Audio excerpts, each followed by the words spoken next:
Ahoj.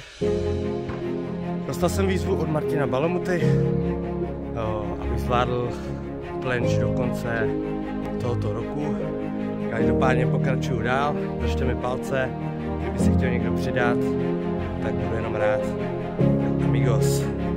Jak vypadal dnešní trénink?